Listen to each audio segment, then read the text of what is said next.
Today, French envoys established contact with German representatives to receive Hitler's peace terms. In Bordeaux, the temporary French capital, Premier Pétain repeated that France was defeated and must give up the war. Hostilities have not yet stopped, however, and the battered French armies are retiring before the German advance. We bring you another European roundup, take you first to Berlin. Hello, NBC. This is Theodore Knaut speaking from Berlin. France has appointed her delegates to meet the Germans and receive the terms of surrender. They are General Hunsinger, Ambassador Noël, Vice Admiral Leluc, and General Bergeret of the Air Forces. On account of the difficulty of communication with Bordeaux via Spain, the French message did not reach Berlin until 1 o'clock this morning, and it was forwarded to Adolf Hitler at his headquarters at 4 o'clock a.m. The German High Command at once made the necessary arrangements to receive the French armistice delegation.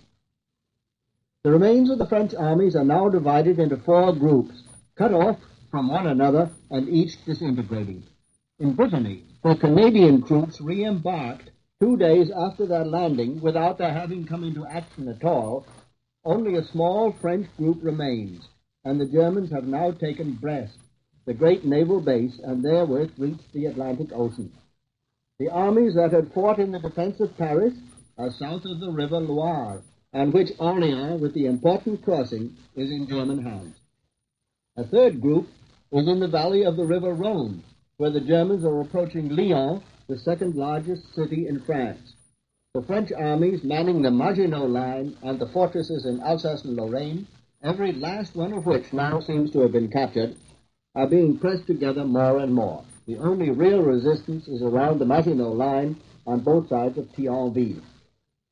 This brief outline of the present military situation was given in tonight's Deutsche Allgemeine Zeitung. It is supplemented by the report of today's German communique. Brest has been captured, but nothing is said about French warships that might have been there. The Loire has been reached and crossed from Nantes to Tours. This means that it no longer affords protection to the main group of French armies south of it. The Germans have crossed the river Cher and are in pursuit of the French via Bourg.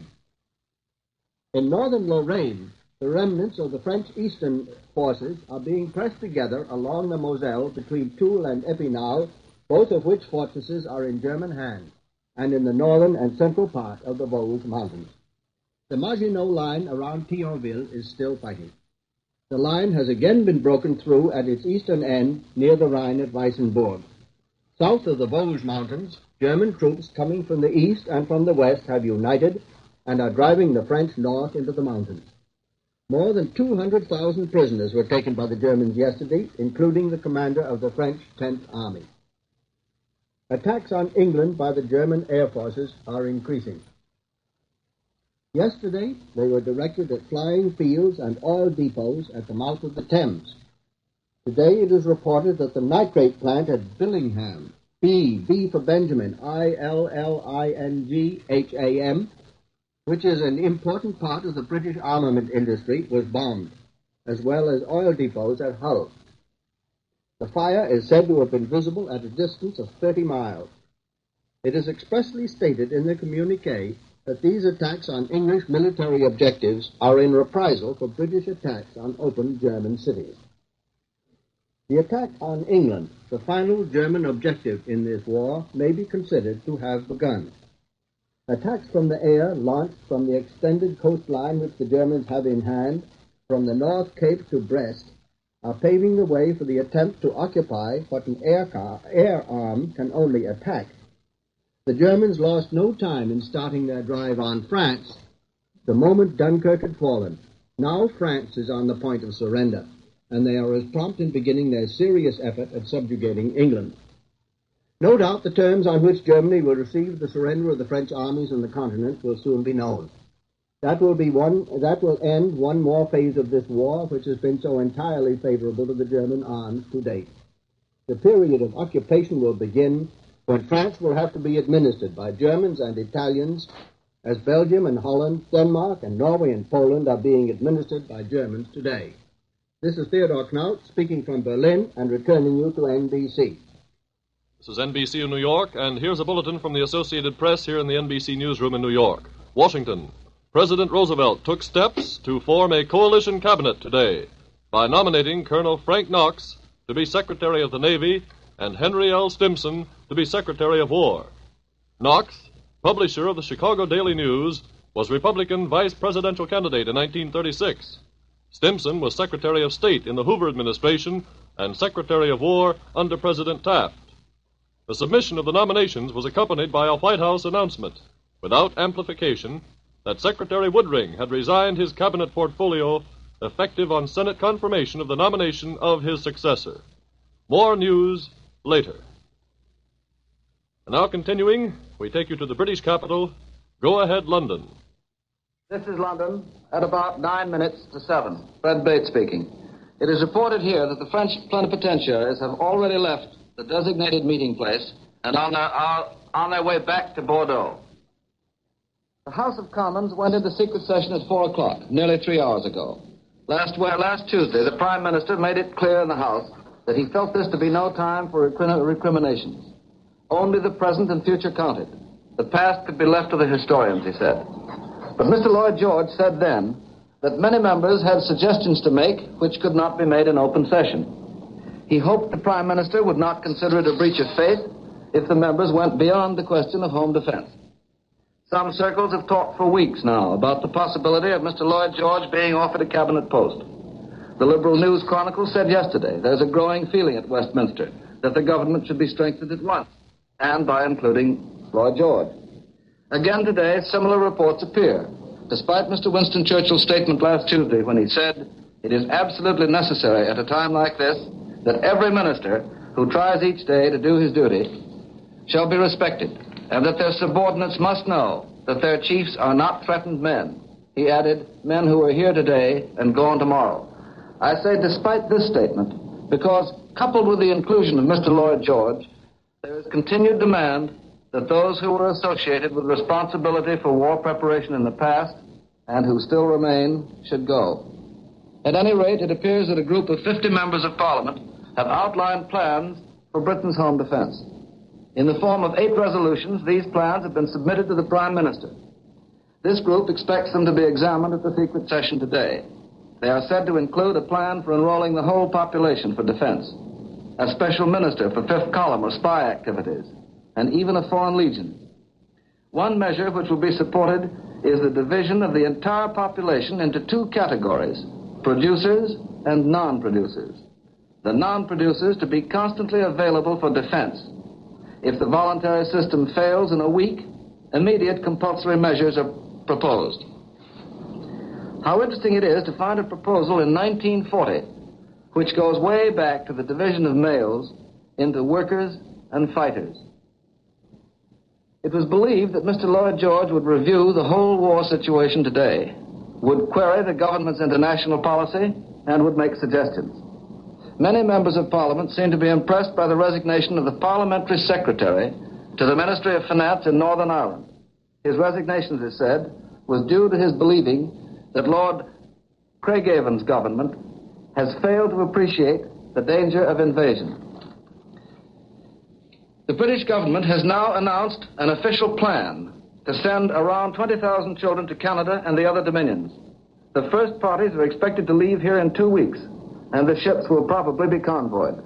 According to reports, the offices of the Children's Overseas Reception Board have been inundated today by thousands of people anxious to register their children for evacuation to the dominions under this scheme. There are reports of queues 4 deep around the square in which the offices are situated. It has now been stated that applications should be made in writing. The scheme covers children between the ages of 5 and 16. According to a Japanese Foreign Office communique today, France has agreed to curtail supplies through French Indochina to General Chiang Kai-shek. The report adds that Japanese officials are to be allowed to investigate conditions on the spot. The French ambassador is reported to have told the Japanese foreign minister that since June 17th, the French government had banned the transportation of such things as petrol and trucks to China. Other goods covering a very wide range will now come under this ban in view of the Japanese government's representations to France. A Japanese Foreign Office spokesman is reported to have said the Japanese Navy upholds without qualification the stand taken by the Foreign Office on this question. It is understood that 4 age groups will be called up here for military service in July instead of 3, as had been expected. There will be men aged between 31 and 34, and with these 4 registrations completed, the total number of men liable to be called up for service will be over 4 million. A report from the War Office says that large contingents of Australian and New Zealand forces disembarked at a British port today and are being sent to their concentration areas. Messages from the King and the War Minister were read to the men on arrival. We return you now to the National Broadcasting Company, New York. We have just heard NBC war reporters broadcasting the news direct from the German and from the British capitals. Now for the news in our own nation's capital. This is Earl Godwin in Washington, and if you were listening 5 minutes ago, you heard the New York announce the bulletin from Washington. In a move for a coalition cabinet, President Roosevelt today appoints Henry L. Stimson as Secretary of War to succeed Harry Woodring, whose resignation has just been accepted, and at the same time names Frank Knox as Secretary of the Navy. This is the most amazing cabinet break in years. The President has long wanted to make a change in the war portfolio, but he has been hampered by friendship for Harry Woodring, who simply would not resign. No one yet has suggested that the President would offer the post to Taft's War Secretary, who happened to be Herbert Hoover's State Secretary, and the coalition cabinet idea had almost been forgotten. Ever since the international situation became critical and the national defense program put into high gear, it has been predicted, though, that the President would make changes in the War and Navy posts. Here he selects 2 outstanding Republicans while the Republicans are gathering in Philadelphia, trying at this minute to frame an anti-New Deal, anti-Roosevelt platform. Mr. Roosevelt further confirms today the report that he plans to form a nonpartisan defense cabinet. Stimson and Knox both have been outspoken in their approval of the President's foreign policy and his $5 billion one-year preparedness program. Of course, there are already 2 Republicans in the cabinet, Roosevelt cabinet, that is, they wore Republican labels up to the 1932 campaign.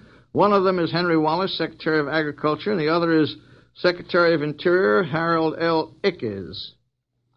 Politically, the nominations today are quite likely to interfere with or take the wind from the sails of the Republicans gathered at Philadelphia to frame that platform. With the Republicans over there trying to point for appeasement, here they have the number 2 leader of their latest campaign, Mr. Knox, now in the New Deal cabinet, and also with a cabinet officer from 2 previous Republican administrations. Washington believes that the Republicans in Philadelphia will have some difficulty in framing the kind of platform they started out with. Recently, Stimson made a speech over these facilities. Here are 4 or 5 points from his speech. We should repeal our neutrality measure. Second, we should throw open our ports to the British, French, naval, merchant marine for all repairs. Third, we should accelerate by every means the sending of planes and other munitions to Britain and France. Fourth, we should refrain from being fooled by the evident bluff of Hitler's so-called fifth column movements in South America. And fifth, we should open our lands as a refuge to Great Britain's refugees. And sixth, we should every one of us combat the defeatist arguments being made in this country as to the unconquerable power of Germany. That was quotations from Henry L. Stimson's most recent speech. Earl Godwin says goodbye. That's all from Washington at this moment. During the past quarter hour, you have heard on-the-spot reports from NBC war reporters in Europe and Earl Godwin in Washington, D.C. Your dial is now set for the latest news on the war. NBC will continue to bring its listeners broadcasts from its newsmen at home and abroad, as well as the latest bulletins. This is the National Broadcasting Company.